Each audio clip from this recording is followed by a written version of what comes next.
Hey, what's going on, guys? Jay here. I'm back with another video. I just found all the recordings in the Final Reich. So we got 4 video files and 22 audio files. Uh, I'm not really gonna talk over this because I don't want to be obnoxious. Basically, if you're here, you're probably here for the story, the background, the content, audio files, recordings, etc. So, without further ado, I'm just gonna get to it, start playing them. Mariechen, if you're listening to this, then you've received my letters. I pray to God that you are okay. And that you come armed with the might of the Allied forces. I have so much to tell you, so much to say, but most importantly, I was wrong.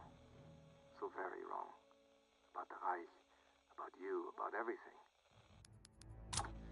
After I came home and took over our father's shop, I was angry, furious. Having to leave my studies at Heidelberg to care for him had been bad enough. But my mentor, my idol, Professor Lehnert, the man responsible for the Deutsche Physik, he chose to retire in my absence? My dream of playing a role in a German scientific renaissance, it was dead. I lost hope. It was a dark time. I know that our fights had turned ugly. We both said things that we didn't mean. I was convinced that the Nazi Party held the brightest future of our people. And you only saw the darkness. You saw more clearly than I did. I don't blame you for leaving. I don't blame you for your silence. You had told me of your plans to defect, of your connections at Cambridge, and the plans to join the British Secret Service. You have always been clear in your goals, but mine have been shattered. I say this so that you will understand.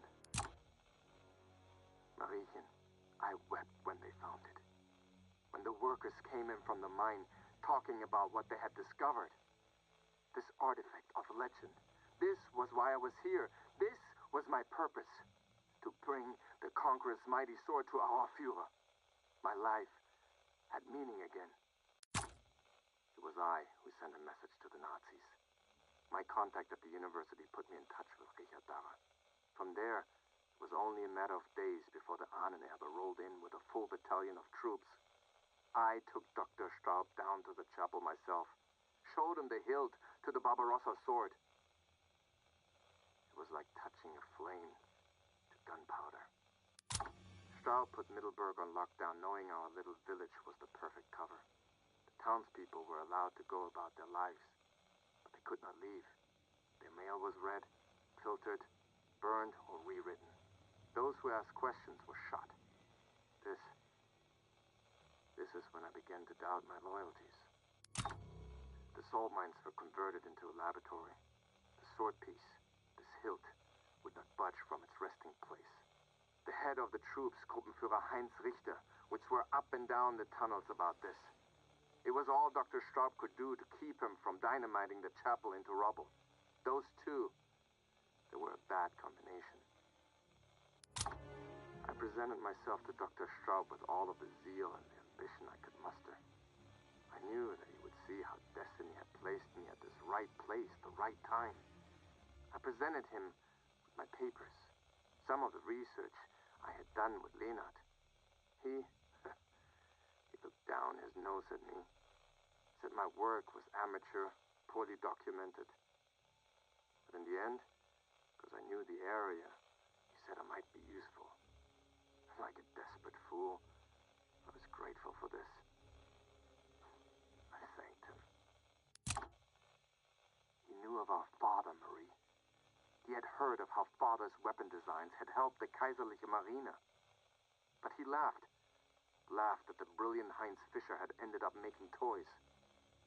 I did not care to tell him that father had chosen to make toys as penitence, to bring joy where before his invention had brought only death. I should have listened to father.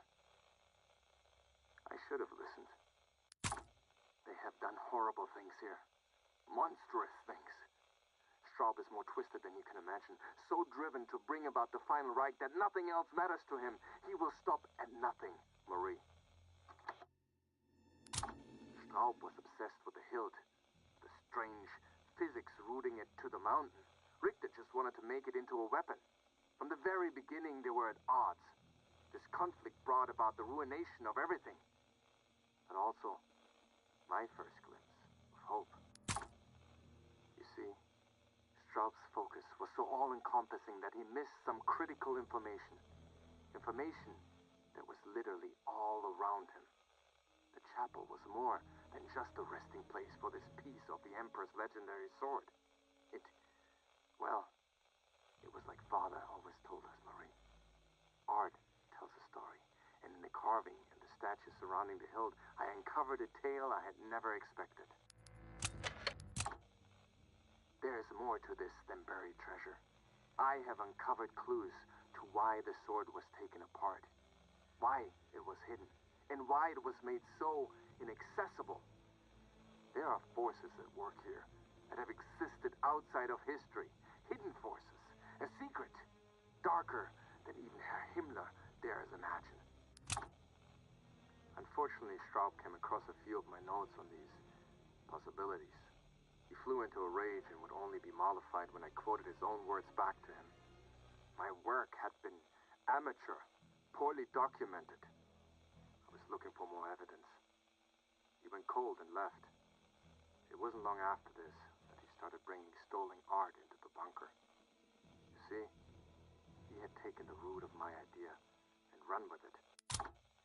If Straub had chosen to work with me on this, I could have elaborated on why this art may contain the clues we need to unlock the hilt. But no, Straub sees information as a weapon. He does not entrust it to anybody but himself.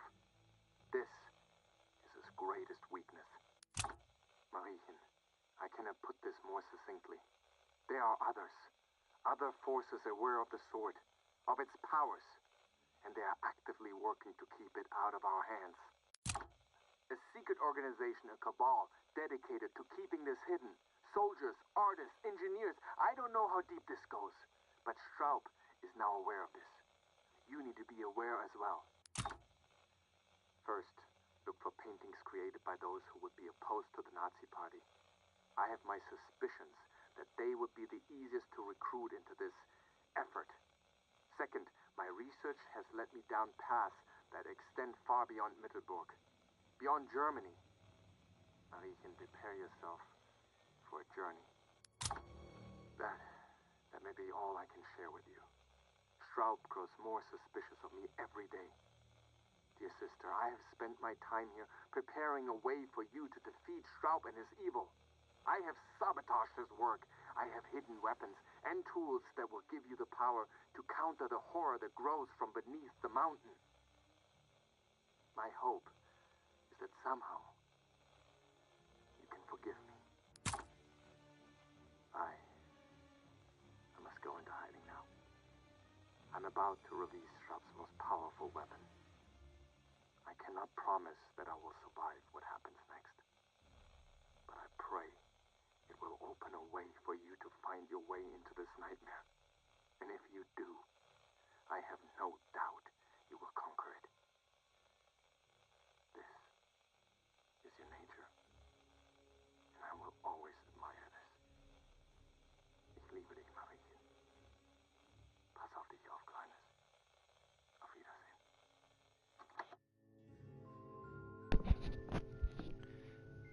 Okay, so if you're following that at all, it sounds like the guy Klaus, the hardcore Easter egg, quote unquote, or the regular Easter egg, the guy who's tied to the boss. He found the hilt of Barbarossa's sword, wanted to continue being what, a scientist and engineer like his father, um, and basically turned that over to the Nazi Party, who took over the town. He studied the hilt further and sort of navigated the waters of Nazi Party scientists, Dr. Straub and Heinz Richter, and essentially they wanted to make it into a weapon, and Straub just wants the knowledge and to understand, and he feels that that's power for uh, having knowledge of the artifacts is more powerful uh, than just the undead army. And one of the characters, Marie here, is or what was his name? I just forgot. Anyway, that's his sister, and so he's communicating to her that his wife didn't approve, he should have listened, etc., etc. So let's get back to it. There are 4 video files, so let's check those out as well. The Führer had asked for something exceptional from my staff. A soldier who does not rest, a soldier who does not fear, and a soldier who does not shy away from the shadow of death. I have found that soldier. Or perhaps it is better to say that I have birthed him. But I'm getting ahead of myself. I had begun to lose hope in our ability to find artifacts of significance. But then, divine providence, the discovery of a lifetime. The hilt to the legendary sword of the Holy Roman Emperor, Frederick Barbarossa, the embodiment of German nobility, German power. The Ahnenerbe was sent to reclaim the sword piece for Hitler's personal collection. And they could not move it. Not with chains, not with tractors, nothing. When the mountain will not come to... I brought everything to the mountain. My tools, my stuff, the foremost weapons expert in the Wehrmacht. Gruppenführer Heinz Richter. Little did we know that we were about to uncover something that would change our understanding of the world.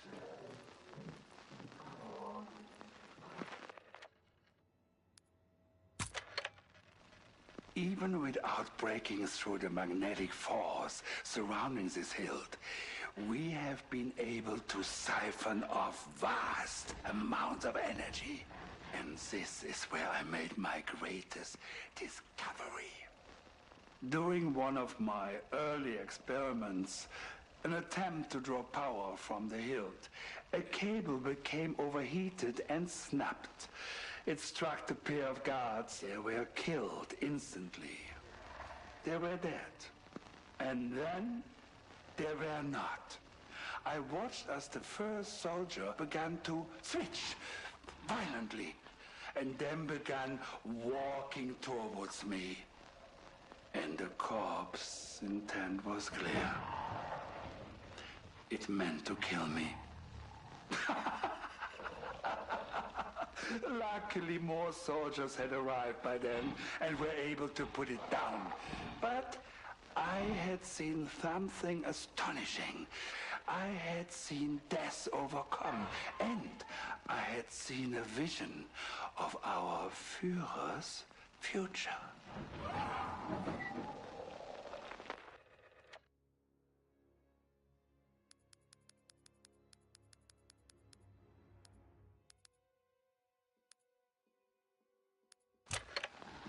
Geistkraft. The name I have given this new form of energy. It can be conducted through the human nervous systems, activating the most primitive parts of the human cerebellum. The Untoten are preserved by the same energy that drives them. There are machines now, muscles and bones, driven by the loyalty to their master. I have found that by triggering the pain receptors on these corpses, I can augment the soldier's strength and speed. As someone who has extensively studied the effects of pain, it was inspirational. I have found my purpose here. I am to bring pain to the world.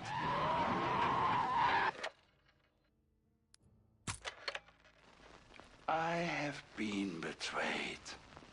Klaus has been sabotaging my work all along. He will pay.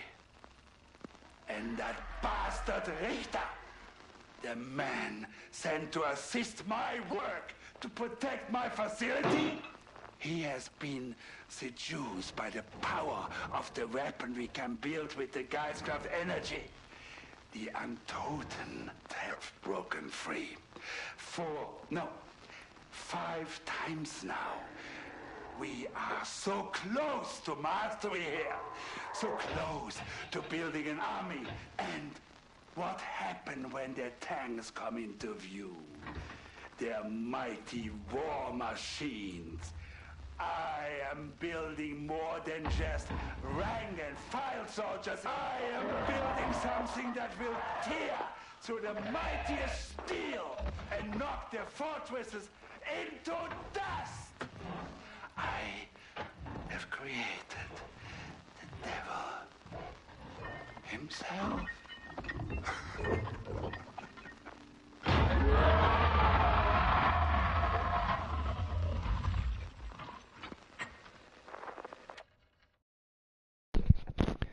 Alright, I know it might be a little played out, but I like the mad German Nazi scientist. Uh, so, evidently I had that switch, so Richter's the one trying to gain power from the artifacts. And Straub here looks like he accidentally came across how the zombies are created through the power from the hilt from the artifact. Uh, and then he began his own experiments to augment them and make the, like the bomber zombies, uh, the upper torso fused on the back to hold the bomb, uh, or the big spiked fist dude. I forgot what they're called. But anyway, those are his creations, and I'm not sure. I'm assuming I've finished the first boss fight, the Easter egg. I'm assuming he's gonna be a part of this going forward, Strabwell. So, I know that's pretty cool. Some backstory, all the recordings. Um, yeah, basically Klaus started it all and then tried to make it right. And yeah, either way, either Easter egg or hardcore Easter egg, he doesn't have a good ending. I'll put it that way. So, alright, well, I'm about to start another stream, and I'm going to try the hardcore Easter egg on solo. So, yeah, thanks for watching. This has been the recordings. I'll catch you guys on the next one.